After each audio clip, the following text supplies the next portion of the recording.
by the Yeah. host. Okay, it's recording. Okay, well, I'll pause it Oh, now. All right. So now, since we don't have our programs manager here, I'm going to introduce our speaker. Derrick Scholl is the Senior Director of the Security Incident Response Team. Is it you call that SIRT? We Is that do. how you pronounce it? Yep. Okay, at Juniper Networks. He has been working at Silicon Valley technology firms for almost 30 years. Good heavens. Since 2000, he has led product security teams, first at Sun Microsystems, then Oracle, and since 2011 at Juniper. You've been at Juniper a while there. Yep. He has worked with several security communities like the Forum of Incident Response and Security Teams, called FIRST, where he served on the board of directors for 12 years, including 2 as the chairman. My goodness. Okay. Derrick holds a BS in computer and electrical engineering from Purdue University and an MBA from Santa Clara University. He grew up in the Bay Area, lives with his wife and daughter, and has another daughter who just graduated from Purdue. Derrick's team deals with security vulnerabilities in Juniper Networks products. They make sure they get fixed, and then they write the security advisories for customers. During a security event, they're the external voice for the company about the event. And Derrick will talk about what a product security incident response team is and the skills necessary for doing the job well, from communication while responding to an incident to writing security advisories for customers. Ladies and gentlemen, Derrick Scholl. Well, thank you very much. I guess now we get to see how well I can start. With any luck, that is now a shared screen. It is. Fantastic. Okay, and apologize for the rather cruddy lighting. There's a very nice window there that during the day is perfect for lighting, and in the evening, obviously pretty poor. So don't do a lot of evening meetings from here. So I apologize about that. Thank you very much for the kind words and the introduction. As I mentioned, I am not a very huge fan of PowerPoint. These are not slick slides at all. They're more just sort of prompts for talking points. I was talking with at least some of you beforehand that I got to know Richard a little bit. He told me a little bit about STC, and when he learned what I do and some of the aspects of technical writing that we do within my team, he invited me to come chat with you folks. I have to admit, I was coming into this relatively blind, not really sure what I was going to get. So I tried to put some stuff together that I'm hoping might be interesting. But with a group of this size, and actually a group of any size, I invite you to interrupt me at any moment. If there is something you want to know more about or a path you'd like me to go deeper down, I am very much interested in doing that. I sort of went to, like I said, a rather blind guess at what might be interesting. If there's something you want to pull a thread on, please don't hesitate to speak up, and I'll be happy to accommodate that. So here's sort of just what I was planning on talking about, a little bit of background, although we've pretty much done that. A little bit of an explanation of what a CERT or a PCERT, a product CERT, does. And then when I was thinking about communication, there's sort of 3 different buckets that what my team does falls into. One is communicating within the company, trying to get stuff done. Then the public one that I mentioned, we actually produce the security advisories that go out to our customers. And we generally do that quarterly. And actually, it just so happens that today is the day of the quarter. We call it CERT Wednesday, the second Wednesday of the quarter. So that was earlier today what we were doing. And then when our life gets really exciting is when there's an incident, and sort of the communication paths and strategies that we use for communicating during an incident. I think most of this was pretty well covered. This is not the job I thought I was going to be doing when I went to school. My degree was in hardware. I wanted to work for somebody like Intel, designing computer chips, and the world had other ideas. My first venture into tech companies was doing tech support, first at a very small company in Sunnyvale, but that led to my job at Sun, which then led to a sustaining engineering position, which then led to the one guy that was responsible for product security had been doing it for so long and was completely burnt out on it. The person to whom that position reported asked me if I would be interested in picking it up.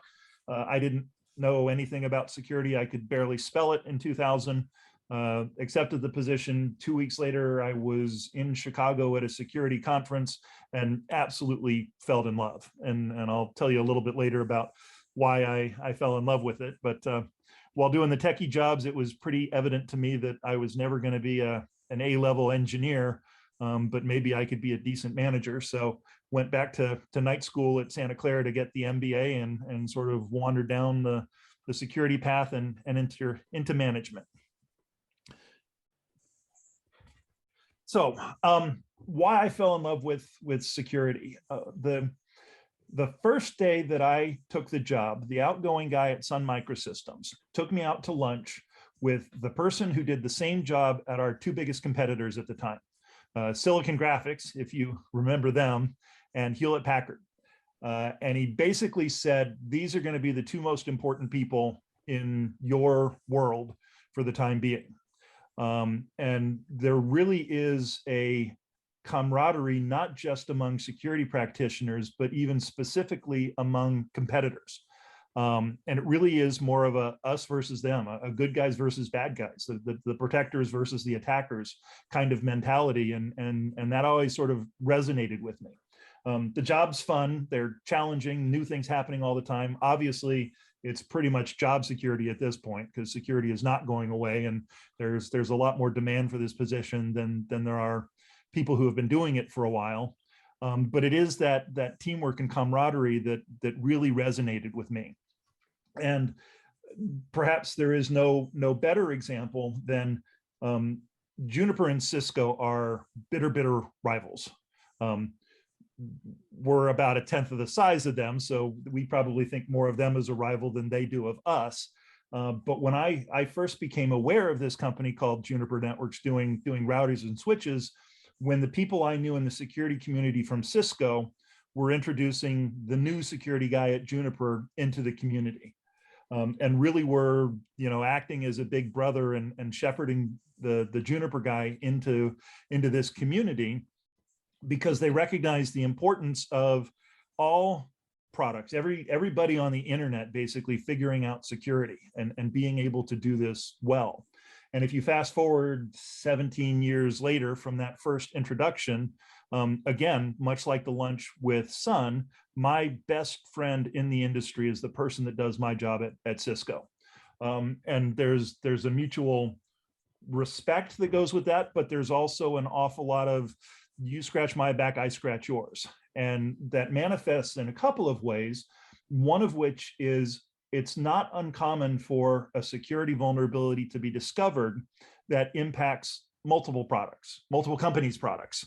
And of course, the one most likely to sort of be analogous to our products are Cisco's. And if Cisco discovers something in their product that's a security vulnerability, before they announce it to the world, they'll obviously fix it, but they'll reach out to me and say, hey, does this impact your products as well? And if it does, they'll let me have time to fix it. And if it doesn't, they trust that I'm not going to talk about it, that I'm not going to blab or take advantage of it. And in the cases where the opposite happens, we'll do the same. I mean, I will tell my counterpart at Cisco about some really scary vulnerability in our product before I'll tell our marketing team about it. And it's not just altruism that does this. I don't like Cisco. I will fight like heck to convince people that they should be buying our products and not Cisco's products. But I will never tell somebody that they shouldn't buy a Cisco product because of a vulnerability that was discovered in a Cisco product. And that's because I know it's just as likely that tomorrow there's going to be a vulnerability discovered in my product and the Cisco folks aren't going to tell people not to buy Juniper products because it had a security vulnerability. And there's a reality that most of our customers, certainly the large one, are running hybrid networks that have both of our products. And if each of us slammed the other, if each of us disclosed dangerous details about other product vulnerabilities, all that really happens is the customer gets attacked twice. So it really is in our best interest for these products to be secure, for the products in our customers' network to be secure, regardless of where they came from. So while they're good people and I like them individually, there really is a good reason for these security folks to play nice together. And that's something that's not terribly common in industry. Some of our compliance people and legal folks and others wish they had better relationships with sort of people doing the same job at competitors.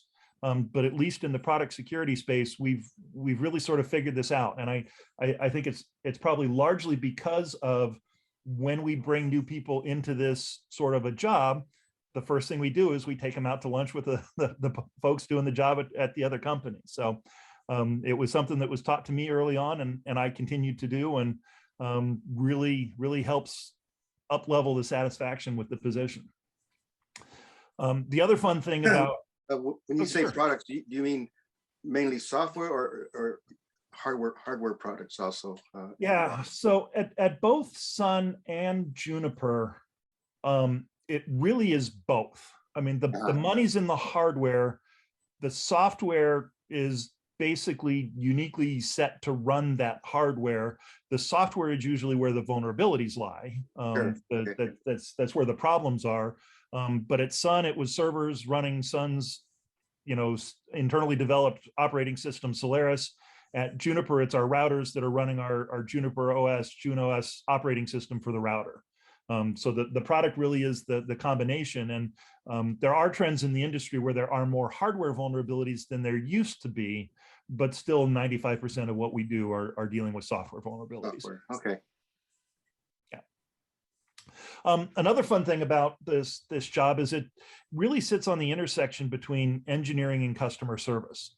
Part of this job is finding security vulnerabilities, mostly in code, making sure they get fixed the right way. You can't treat a security vulnerability just like another common bug, and there are a couple of reasons for that. So there's definitely the engineering side of fixing these things and fixing them correctly. But then there's the customer service side. There's the communicating with customers. There's the advisories, the figuring out how to do that, and the questions that arise from customers. So it gets to play in both sandboxes. At Sun, we lived in the engineering organization and did that part particularly well, and perhaps struggled a little bit with the customer service bit.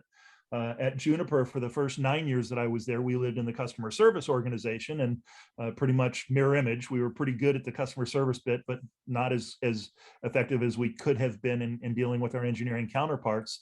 But then 2 years ago, Juniper began consolidating some of the security functions. And I mentioned in discussion that my boss is responsible for supply chain security.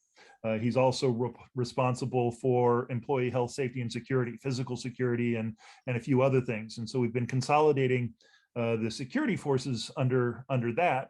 And interestingly enough, he reports to the general counsel.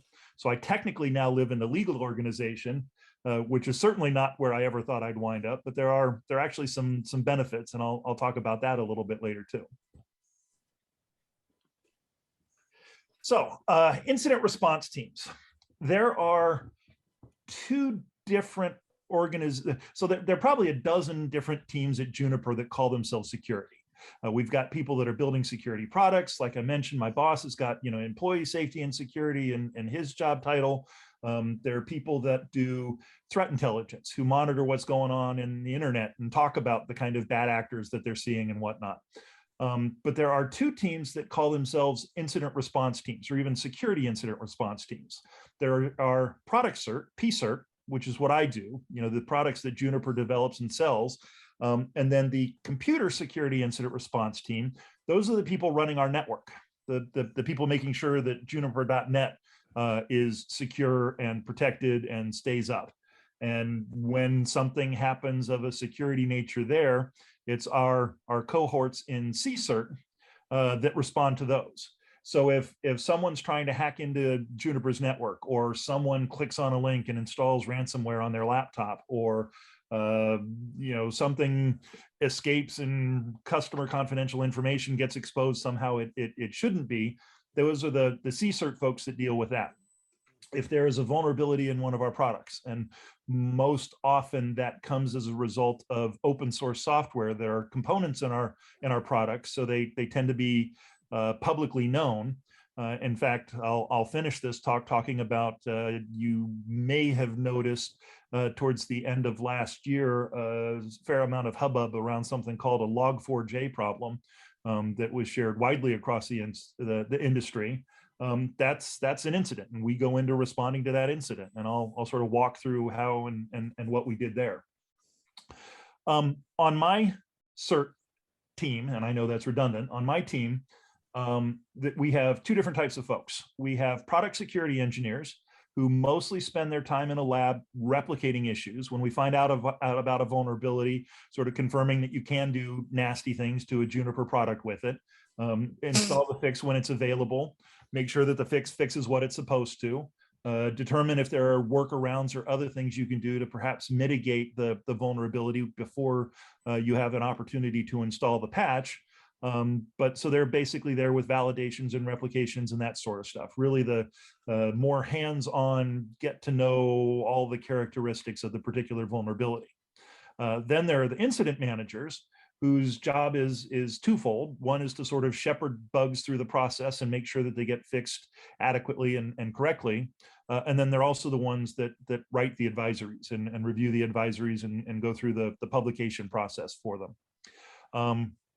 And like Richard said, at the heart of it, the primary responsibility of our team is really pretty simple. It's find vulnerabilities in our products. There are lots of different ways that we come to know about them. It's fix the vulnerabilities in our products, and then we tell customers about it. So there's not a lot of rocket surgery there. It's just making sure that these security bugs get fixed and then appropriately communicated to our customers.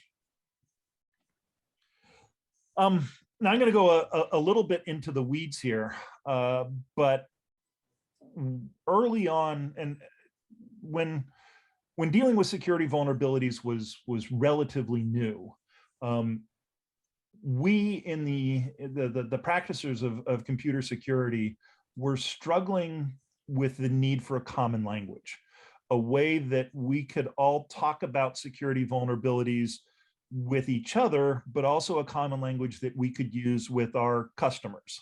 And what eventually came from that common need, and again, sort of a community delivered standard, was something called the Common Vulnerability Scoring System, CVSS. We are now on version 3.1 of CVSS, and pretty much everybody in the industry uses CVSS. Version 4.0 is under development and has been for a couple of years. And in fact, one of the guys on my team is chairing the international committee that's developing CVSS 4.0. But it really was, it's kind of a technical documentation. It's a need for us to be able to talk about these security vulnerabilities. And since I'm not entirely sure how long this talk is going to go on, I'm maybe stretching a little bit, but I thought I'd dig into this a little bit deeper and sort of go through the aspects of CVSS and what it is and how we use it. CVSS is a description of the characteristics of a vulnerability. And there's actually a pretty big misconception, mostly among our customers, that CVSS is somehow a measure of risk or badness. And it's easy to kind of understand that. CVSS produces a score between 0 and 10, where 0 is really there's no impact, and a 10 is any anonymous user across the internet can take full control of your machine. So it is definitely sort of a badness scale. It's not quite a risk scale, because risk takes into account how you're using the product and where it is and what you might be protecting with it. So CVSS is more specific. It's the, oops, and I seem to have, all right. It's the characteristics of the vulnerability. And there's sort of two parts of the characteristics of a vulnerability. There's the, how can an attacker attack it? And then it's, what can they do with it? So the first 5 parts of CVSS are describing the, how it can be attacked. So the first one on this is listed as the attack vector. Can you launch an attack on this particular vulnerability from across the network? Do you have to be on an adjacent network? Do you have to be on the same network as the machine, or do you have to have physical access? Do you have to be at a keyboard or something, a console on the device? And so, that's the selection of attack vector. Attack complexity is frequently misunderstood. It's not how tricky was it to figure out this vulnerability in the first place. It might have been hidden for years and years and years, and some really brilliant person finally figured out that they could attack it. Attack complexity is, once you actually know about the vulnerability, how hard is it to launch an attack? It might have taken a brilliant person to find it, but once you found it, if all you have to do is send a specific packet to the device to crash it or get into it, and any script kiddie could send that packet, that's a low complexity attack. If it requires something like special timing, maybe an oscilloscope to look at clock cycles or something like that, if it's the kind of thing that you're only going to get in specific circumstances, maybe in a lab setting, that is a complex attack. So is it a low or high complexity attack? Then what kind of privileges do you need to be able to launch the attack? Do you have to be logged into the machine with, administrative privileges, or any user on a machine, or you don't have to be an authenticated user at all? Maybe you're doing it through a web page or something like that. So what are the privileges required? Then there's user interaction. Can you just do this without someone on the other side doing something, or do you need someone to do something? Do you need someone to click on a bad link on a web page, or to run a specific program, or to analyze a log file? So what kind of user interaction is required? And then the most recently added component to it is scope.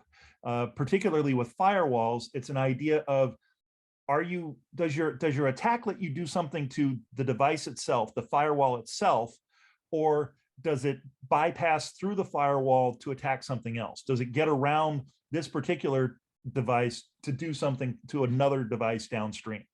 So that's the difference between scope changed and unchanged. Now, the second part I said was, okay, now that you know how to do this bad thing, what kind of bad thing can you do about it? And the industry settled on an idea of confidentiality, integrity, and availability. And I know the person, the professor who came up with those 3 metrics, and he certainly didn't pay attention to the fact that they happened to spell CIA. But the impact of the vulnerability is confidentiality, integrity, and availability. Confidentiality, things on a machine that are supposed to be hidden, user access, encrypted things. Are there confidential things that someone can access? And all of these are sort of none, low, and high attacks. If something is supposed to be secure, can you still not see it? So there's no impact to confidentiality. Can you see maybe some things, but not everything? That's low. Or you can read anything on the machine that's supposed to be confidential. Integrity is the same thing. Can you overwrite stuff that you're not supposed to have access to write? Can you change log files? Can you change file names? Can you do that sort of thing? The integrity of what's on the machine. Again, none, low, and high. And then availability, the availability of the machine. Can you crash the machine? Can you cause it to crash? And if it crashes, does it restart automatically? So that might be a low availability impact. Or does it crash and burn hard and it needs someone to go physically do something or rebuild the image or something like that? So I have a question. Of course. That. Yeah. How long does this take? And is this something you do right away when you hear about the vulnerability, or you do it after the fact? This is the first thing that we do when we find out about a bug that's a vulnerability. Now, the first time that we do it, it's sort of a best educated guess. We then need sort of better understanding of the vulnerability to sort of know how accurate our first guess at the score was. Maybe we think it's going to, and so complete access to the machine, sort of like root login privileges is the CIA are all high. And we call those remote code execution, RCE. You can run anything you want to on the box. We might initially think that it's just a denial of service type of vulnerability, but then realize that if you're really clever, you can exploit it to run arbitrary code on the machine. So over time, our understanding of the vulnerability and thus the score might change. And you put all these into these available calculators. This one came from one that's online, and it spits out a score between 0 and 10, like I mentioned. It also spits out the string at the end, which looks like a bunch of gibberish, but it's actually just the individual components. We're using CVSS version 3.1. The attack vector on this particular one is network. The attack complexity, AC, is low. The privileges required are none, PR none. User interaction is none. Scope is unchanged. Confidentiality none. Integrity none. Availability high. Those are all the letters across the bottom. So this one has a CVSS score of 7.5. And this is actually the most common bug in our industry. This is a denial of service bug. You run this against a box, you can cause it to crash, kind of thing. So most denial of service attacks are CVSS 7.5. Pretty bad on a 10-point scale. Not hacker takes control of my machine, but certainly unpleasant and not something you want on your products. So this CVSS score drives an awful lot of things at Juniper and other things. It helps us set the priority for how quickly the bug needs to get fixed. It's also the differentiator between what we publish as an advisory and don't. If it has our policy is if it has a CVSS score of 5.0 or higher, when it gets fixed, we're going to publish a security advisory about it and tell customers. Again, customers and perhaps slightly misguided, customers frequently use CVSS score as the threshold of when they have to patch their systems. Perhaps 7 and above, they have to patch within a week. 5 and above, they have to patch within a month or the next cycle or something like that. So really is used throughout the industry. And again, it's basically technical communication. It was a need for a common language that helped lead to it being developed. And now it's used in all corners of our industry. And part of what the effort to do CVSS 4.0 is dealing with, excuse me, is what's changed in our industry. When this was originally developed, we were talking about servers and operating systems and routers and switches. And now we're talking about self-driving cars and heart rate monitors and everything that has software in it now that might be vulnerable to something. So where this common language served us well in sort of the network provider space, the hardware software that we do, it's not as universally applicable to some of these other industries. So 4.0 is really trying to figure out how do we cover all the rest of that.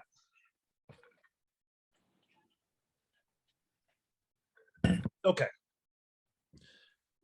So internal communication. I mentioned there's sort of 3 types of communication that we do. Obviously, anybody that works at a modern tech company is sending email to folks in other departments all the time. I mean, your life is driven on email. But I also mentioned to you that we now technically live in the legal organization, but we're really our own little silo. The product security team is its own little silo. And while we identify security vulnerabilities and we know how they need to be fixed, we're not the software engineers that actually make the coding changes. And in fact, when it all boils down to it, we really have no authority over the software engineers that have to make the fixes. So one of the delicate arts that we need to learn how to do is how do you convince someone else in the company that you have no authority over to do something that's your responsibility. We consider it a responsibility to get these security bugs fixed, but the people fixing them, we have no authority over. So, a lot of that comes down to how well can you convince them over email to do this thing for you? How can you compel someone over email to do something for you that may or may not be the thing that they're being measured on? It's probably not the thing they want to be working on. They want to be developing new products.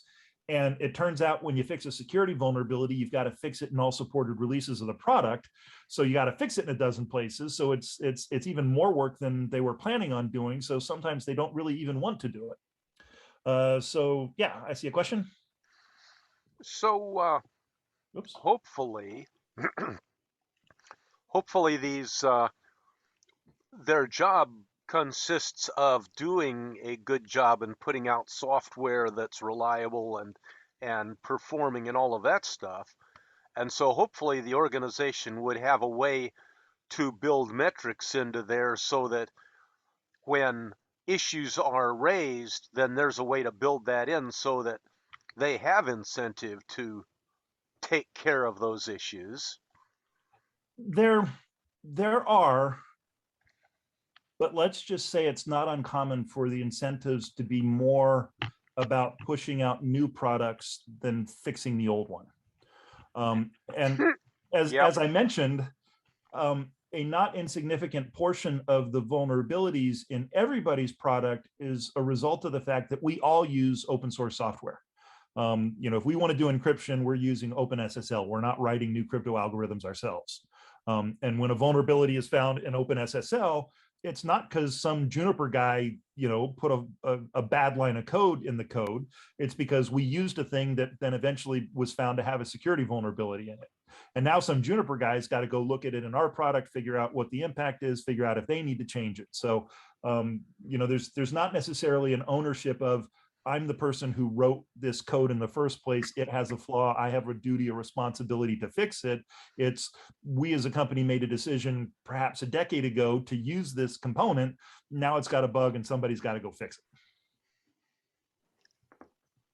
Makes a interesting life there, yeah. It does, again, and how do we convince them to do that? Now, I'm perhaps making it sound more difficult than it is, because to a rational person, the fact that there's a security vulnerability in your product, it doesn't take a terrible amount of convincing to convince them that that's a bad thing and something that needs to be addressed. Most people aren't going to argue with you that, no, we should leave that in there and let the box get hacked or knocked over or any of that kind of stuff. So, well, your name, your reliability kind of lives and dies by two things: performance and security, right? So there, it's not necessarily always a hard sell, but we do. One of the tricks we learn is that we definitely need to stand out, and all the engineers at a company, for example, get dozens and dozens and dozens of emails from bug tracking systems and things identifying individual bugs. So the tricks that we use to have our stuff stand out and make sure people pay attention to the ones when we need attention. And then we also have a couple other tricks we use. We talk about process a lot. We frequently, when we go to someone with a security bug, we'll say, well, the company policy, the company SIRT process says that it needs to be fixed in this way. We don't have to tell them that we're the authors of that process and so pretty much the sole owners of what that process says or doesn't say. But telling someone that it's within process tends to be a pretty compelling motivation. And then I mentioned that we now wound up in the legal organization. Turns out there's a benefit to that. In the last 10 years, there's been a significant change in the industry that more and more purchase contracts have security provisions and talk about finding vulnerabilities and fixing them in your code. So we actually now truly have a legal obligation to fix these things. And when the CERT organization lives in the legal organization and comes knocking on your door and says, we have to fix these, it's kind of hard to argue with us. So that wound up actually being a benefit. All right, so we've done all this. It's now actually time to write a security advisory, and this really is the dark art of what we do, and where a little bit of skill comes in, and where I'm hoping perhaps vaguely interesting to this group, because really this is where we decide how to use and what words to use and how to play with those words to convey what we need to convey to our customers. Part of that, like I mentioned, is how do we communicate risk? We have this common language where we can talk about the characteristics of an issue, but what the customer really is going to be dealing with is, okay, I'm using your product has a problem. I need to install a fix. I'm disinclined to install fixes by nature, partially because you're adding new change into a system and it hasn't been fully tested and vetted perhaps. It takes time to do it. You might have thousands of these machines scattered across your network. You need to do some sort of an assessment of what do I need to do and how quickly do I need to do it. And the only way you can do that as a customer is to evaluate the risk. Are you Google or Facebook or AT&T that's running, this on every product on the planet and needs to be done immediately? Or is this something that can wait for the next update? Or is it well enough protected within your network that there's really no practical way that an attacker could attack your device? So we've got to convey enough information to customers for them to do that risk analysis. But the other part of the dark art comes in. We have, presumably perfect understanding of the vulnerability within my team. We don't tell our customers everything we know about the vulnerability, because our customers aren't the only ones reading our security advisories. The attackers are also reading them. So we have to figure out that line between how can we give customers enough information that they can make that risk assessment and can determine if there's something they can do about it without giving the bad guys a recipe for how to attack our unpatched devices. So we really sort of, and I've got some examples of it, we kind of go through word by word, asking the question, does this give more information to a defender or an attacker? If there's a particular packet, if there's a particular portion of a packet, let's say that if it were all zeros, it crashes the box. It would be really easy to filter that if I told you just filter for a packet that's got 8 zeros at the end of the header. Everybody could do that. You wouldn't have to patch. Your firewall filters would protect you. Life would be wonderful. But I also told an attacker precisely how to attack that particular issue. And everybody that doesn't read one of our advisories or didn't update their firewall rules immediately is going to get attacked pretty close to immediately. So details like that, we don't share. We keep it protected. We're more circumspect about what we say about the particular packet. So really like I said, the dark art is that balance of, is this more beneficial to the customer, the protector, or does this expose too much to the attacker that we really don't want that being common knowledge? So that's sort of the customers call you and say, "Hey, I didn't understand this well enough. Can you tell me a little more detail?" They can't. They try to, and our big scary customers that spend the most money try and saber rattle to get more details about the vulnerability. We have a very hard policy that basically says anything we say to one person about this vulnerability, we're telling to everybody. Because we know folks talk, and it's not fair, it's not in our interest for some people to have more information about the vulnerability than others. Now, the counter to that is Juniper employees who are on the account teams for those customers can have full details.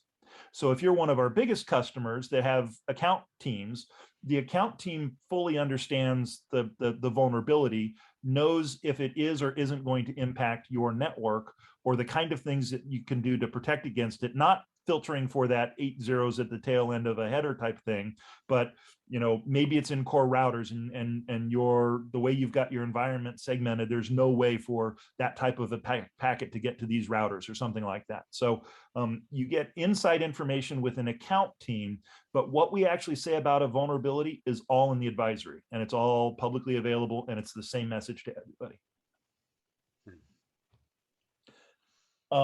Keep looking at the time here. I think I'm doing okay.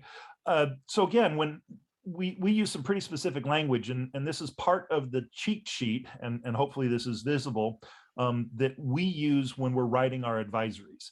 I think packet terminology to me is one of the things that's really interesting. A lot of the vulnerabilities we deal with, of course, being a routing and switching company, is some sort of a bad packet does something it's not supposed to when it's going through, across, to the device, something like that.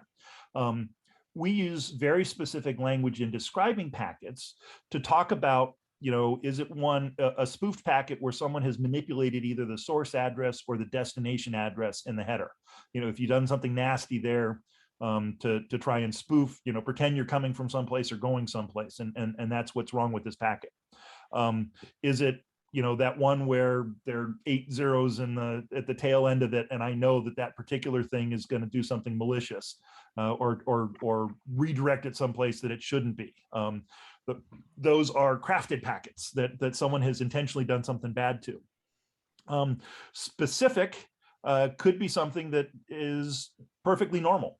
It could be something that 9 times out of 10 it works exactly the way it should, but there's a vulnerability in one of our products that this weird normal packet for some reason does something it shouldn't. So it's a completely legitimate packet, but causes badness in this particular case.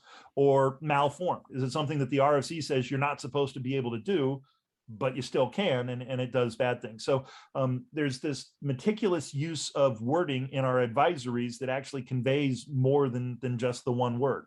And then we've got lots of outlines of, a vulnerability and blah, and the handling of this or that or whatever. So that's the, pretty careful word selection that we use, and an awful lot packed into each one of the advisories that we write. And in fact, when we write them as a team, the entire team goes through every one of them basically word by word, and reviews all of the advisories. It's part of our process in developing our quarterly advisories. And there are a couple of reasons or a couple of rules that we live by with our advisories. The first one is make them easy to find. We're in my team, we're very big fans of easy to remember websites. And if you point a browser at advisory.juniper.net, you'll find all of our security advisories. It's interesting, when I got to Juniper, you actually had to have a support contract to view our security advisories. Obviously there's some value in knowing when the thing that we sold you has security vulnerabilities and you want to update it. The powers that be thought that would be, part of the compelling reason that everybody should have a support contract. The problem is, as soon as we published our advisories, within minutes, people were reposting them at different places on the web. So they weren't secret. We weren't keeping anything from anybody. And by incentivizing people to get their advisories from somewhere else, we ran the risk that someone might actually modify them. If someone comes to depend on their advisory from this other site, and eventually some attacker is able to slightly modify them or change the versions that are affected, we don't want our customers getting bad information because the advisory didn't come directly from us. So that was one of the things that we changed. They're freely available. You buy a car, we shouldn't charge you for the seatbelts. Then there's the make them all feel alike, and that goes back to the cheat sheet. I've got a lot of different people on my team from different backgrounds, and some that even grew up speaking other languages. When you read one of our advisories, you shouldn't be able to tell who on my team wrote it. It ought to look like it came from Juniper SIRT. And so those cheat sheets, those words, the common phrases, the things that we use again and again and again, and everybody reviewing them are part of that, making them feel alike. The third one is, a lot of times a security advisory doesn't apply to everybody. It either applies to specific products, or products used in a specific way, or products doing a specific thing. When I say lead with the punchline, what I'm saying is, if you can tell 75% of the customers that they're not impacted by this, you should do that in the first sentence. You should lead with, only in these types of routers that are doing this type of function. So if you can get people to stop reading, do that as soon as you possibly can. Get them to focus on the ones that matter to them. And then another lesson that we have learned is, it is impossible to write an advisory that won't generate questions. We can write an advisory that says this only affects IPv6 packets, and someone will ask us if it affects IPv4. And we can then change the advisory to say this only impacts IPv6 packets and doesn't impact v4 packets, and someone will still ask us if it impacts v4. Some of our advisories frequently say a thing and then the not negative, the same thing in the negative form, and we still get asked questions. So we've learned not to get frustrated with that. The days after we publish advisories are full of answering questions that we thought are already answered in the advisory. It's just kind of part of our world. Okay. So now I was going to walk through a recent event, and this is sort of indicative of how the incident response part of our name plays out. Like I said, you may or may not have noticed there was a fair amount that eventually percolated into the press, but there exists a piece of open source software written by Apache in Java that makes it easy to collect log files. And if you're writing a program and you want to collect log files, the easiest thing to do is just slap in this Apache open source component, and voila, your product's now collecting log files for you. It's called Log4j, and it's used everywhere. And on a Friday, because it had to be a Friday, the world found out that some attackers had figured out that there was a vulnerability in Log4j, and you could, in the right set of circumstances, you could take complete control over a machine. So back to a CVSS 10.0 on this. Log4j is interesting because if you go back to that distinction between PSIRT and CSIRT, lots of Juniper products might be using Log4j. We're going to have to go investigate that and find out. But it turns out a lot of the products we run on our network, Oracle, Salesforce, all those types of things, they also might have Log4j in them. So where many incidents are either a burden on PSIRT or a burden on CSIRT, this was a special kind of one that actually fired up both of those teams very quickly. So with Log4j, we found out pretty early in the day that something was up. Basically, by the time I'm starting to read email at 7 o'clock, we've already had 3 or 4 questions about, what's the impact on Log4j to your products. So you do this long enough and your spidey sense kind of tingles that something's up, and this one might not be like the other ones. So the first part is just the feelers on the network that something is up, and you're probably not going to be working on what you thought you were going to be working on today. And when that happens, the first thing my team does is give a heads up to the bigwigs at the company, the people that might start hearing from customers that want to have some sort of knowledge about what's going on. So in this case, it's an email to the CIO, our counterparts in CSIRT, the general counsel gets it, the head of public relations gets the email, usually with sort of a blanket holding statement that if the press or someone starts reaching out to PR, yes, we're available, we're analyzing it, anything will be communicated through our normal advisory process, that sort of stuff. But basically a heads up to the top levels of the company that something's going on, and we'll keep you informed. In this particular case, because it might impact every single product we have, we've got routers, we got switches, we got firewalls, we've got access points, we got lots of things. This could impact any single one of them. It's an email to the people that have to do something.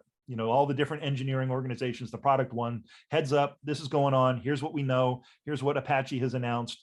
We need all of you to start pouring through your products and let us know if you've got something or not.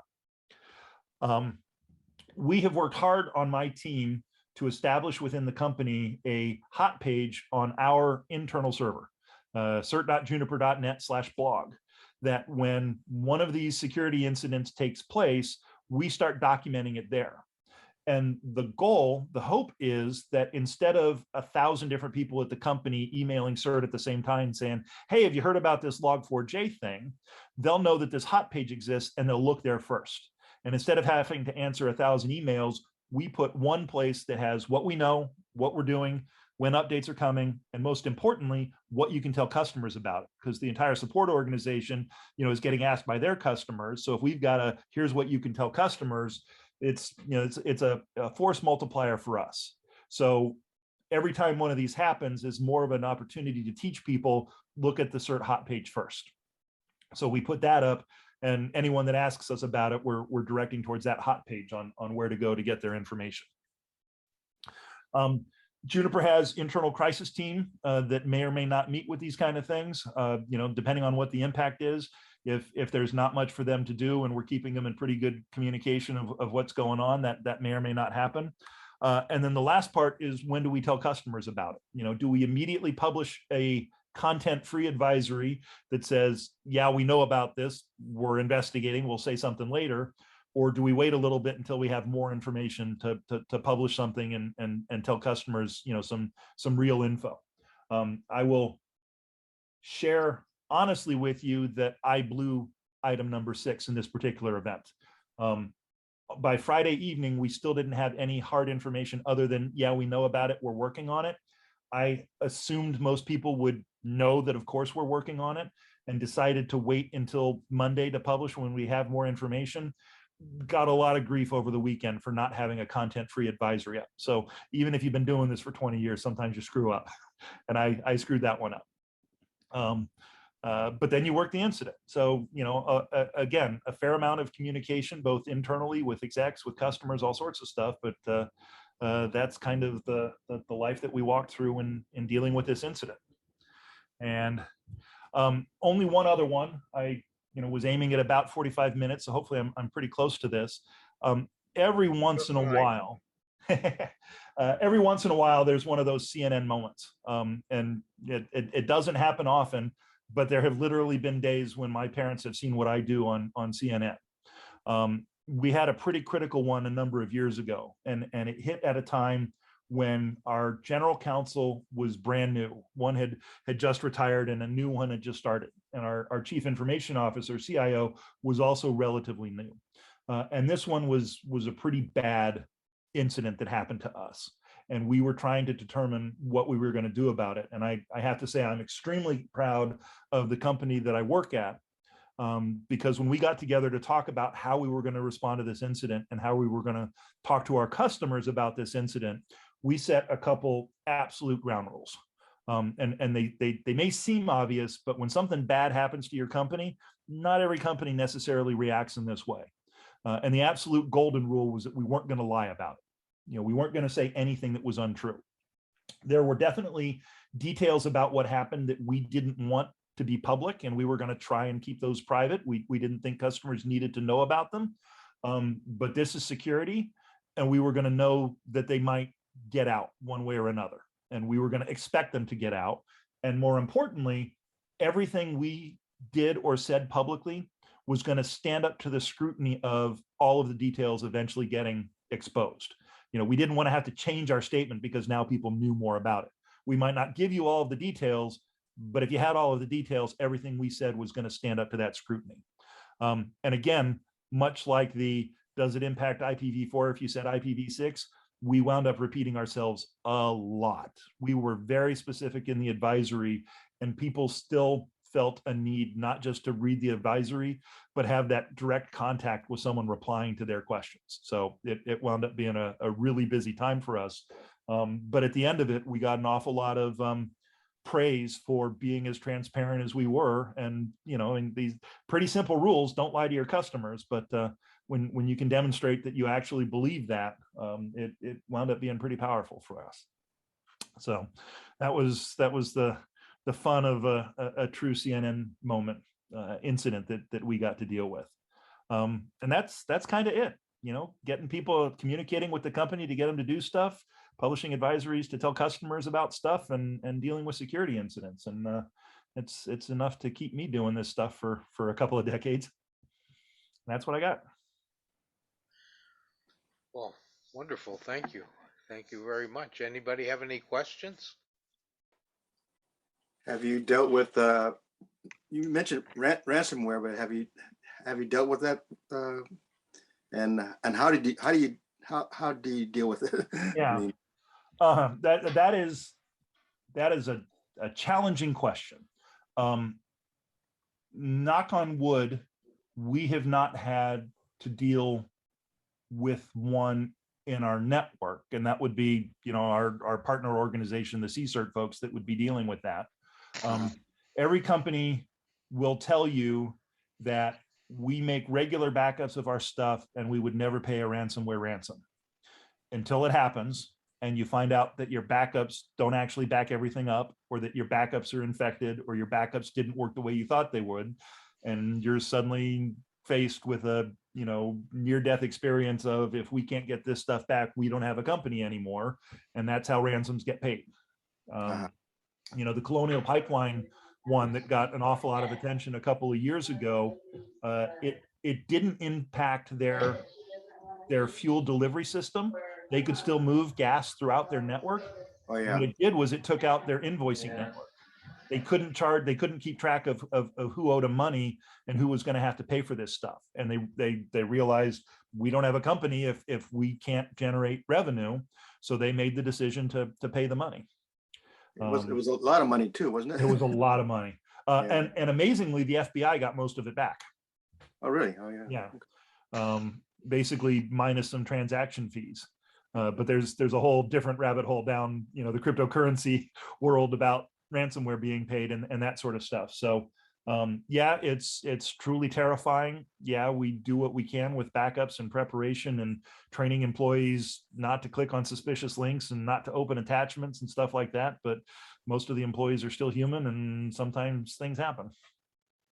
Just takes one. Yeah. And that's another thing that sort of sucks on the security front.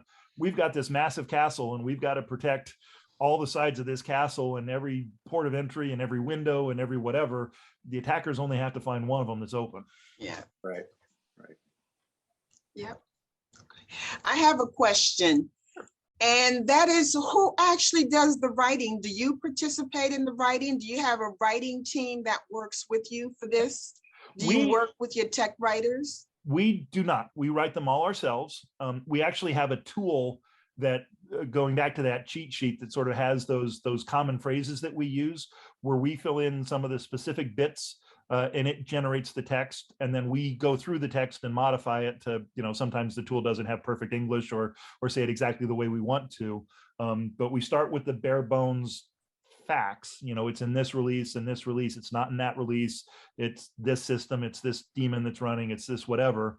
That generates the text that then we our quarters are defined by what we call our T-90 countdown.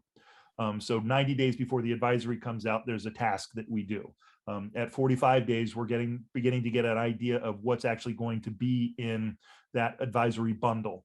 For 2 or 3 weeks there, around the T-20 to T-15 area, we have basically daily 8 a.m. meetings where, as a team, every one of us is going through line by line, every advisory that we're going to publish, and making sure that there is as good, as clean, as sort of uniform, as you can't tell who it's coming from as can be, and massaging them. So we don't actually work with the tech writers at Juniper. It's entirely my team and us that are writing these. Amazing. Yeah. And I think that's a little bit of what attracted Richard to this when I was talking about it, because none of us really think of ourselves as tech writers, but it's an awful lot of what I imagine you folks are doing pretty similarly. So Right. And tell me again what you started with. It was just what did I get wrong last time I did one of these and make it better next time? Was that kind of the procedure you used to come up with this methodology? Yep. Wow. You ought to bottle it and sell it. Yeah. Well, and a lot of it's just repetition. Yeah, I did it at Sun for a while. I did it at Oracle for a little bit. I play in a lot of communities with other people doing the same thing, and we learn from each other, and we learn from our mistakes, and Okay. and hopefully it gets better each time. Okay. When I see the be prepared to repeat yourself a lot, that was one of my pet peeves as a tech writer. And, somebody who wanted something in the introduction and wanted again at the first chapter and then in the normal sequence where it should be. So maybe have it reviewed one of these days by a tech writer. Just maybe. Yep. Yeah. Okay. It's I honestly believe that there is a cultural phenomenon where customers in Japan feel like they must ask questions about our advisory, that they can't simply read it and act on it, that they're not really doing their job unless they ask us something. So these in IPv6, not IPv4, these are real examples of, we think we've said it 8 ways to Sunday, and someone's going to ask us about it. And we've come to sort of accept they're not asking because they don't know. They're asking because they're supposed to ask something. Okay. Just saying. Thank you so much. I really did enjoy your talk, I want to say. Thank you. As one who understood all your words. Now, everybody here may not have understood it all, but oh wait, we're still recording. I can't say this. Sorry, bye, after we stop. Oh dear. All right. Does anyone else have any public questions before we turn off the recording? Yeah.